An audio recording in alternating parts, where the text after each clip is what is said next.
안녕하세요. 공인중개사 윤현성입니다. 부동산 중개거래를 하다 보면 부득이하게 가계약이라는 것을 하게 되는 경우가 있는데 가계약의 법적 효력에 대해서 알아보도록 하겠습니다. 계약이 성립하기 위해서는 계약 당사자 사이에 의사의 합치가 있을 것이 요구됩니다. 이러한 의사의 합치는 계약의 내용이 되는 모든 사항에 관하여 있어야 하는 것은 아닙니다. 하지만 그 본질적 사항이나 중요 사항에 관하여는 구체적으로 의사의 합치가 있어야 합니다. 또는 최소한 장래 구체적으로 특정할 수 있는 기준과 방법 등에 관한 합의는 있어야 합니다. 그러한 정도로 의사의 합치나 합의가 이루어지지 아니한 경우에는 특별한 사정이 없는 한 계약은 불성립한 것으로 볼 수 있습니다. 계약은 거래를 하고자 하는 사람이 그 거래 조건을 기재한 의사표시 또는 청약을 하고 상대방이 조건을 수락하거나 승낙하면 성립합니다. 계약이 성립하기 위한 법률 요건인 청약은 그에 응하는 승낙만 있으면 곧 계약이 성립하고 구체적이고 확정적 의사표시여야 합니다. 청약은 계약의 내용을 결정할 수 있을 정도의 사항을 포함해야 합니다. 그렇다면 예를 들어 A와 B가 체결한 가계약은 상대방이 그에 응하는 승낙만 있으면 곧 계약이 성립할 만큼 구체적, 확정적으로 청약을 한 것인지, 그 청약의 계약 내용을 결정할 수 있을 정도로 계약의 본질적이거나 중요한 사항이 포함된 것으로 볼 수 있는지에 따라 성립 여부가 판가름 나게 됩니다. 본질적 내용이나 주요 내용은 계약의 유형에 따라 달라질 수 있습니다. A와 B가 체결하려던 매매 계약의 경우 당사자 일방이 재산권을 상대방에게 이전할 것을 약정하고 상대방이 그 대금을 지급할 것을 약정하는 계약입니다.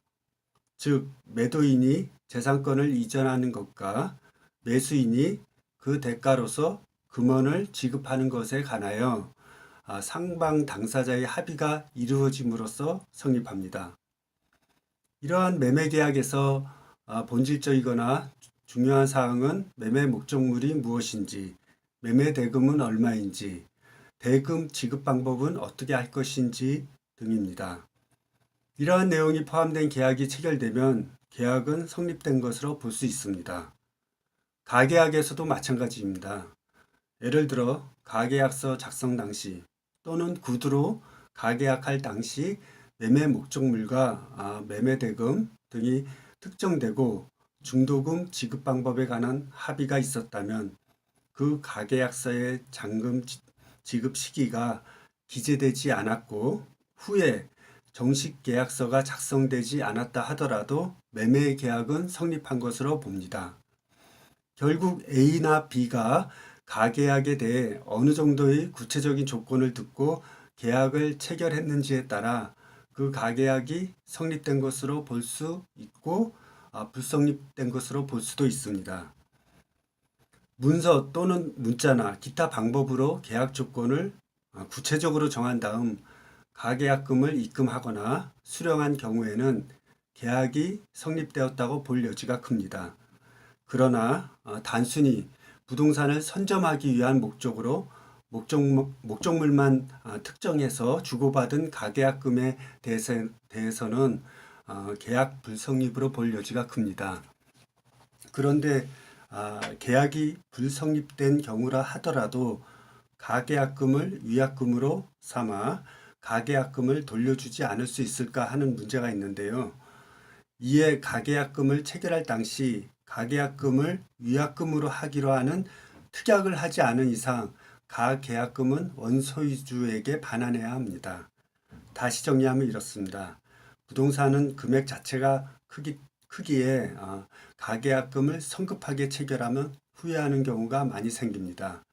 가계약도 사적 계약이므로 신중하게 결정해야 합니다.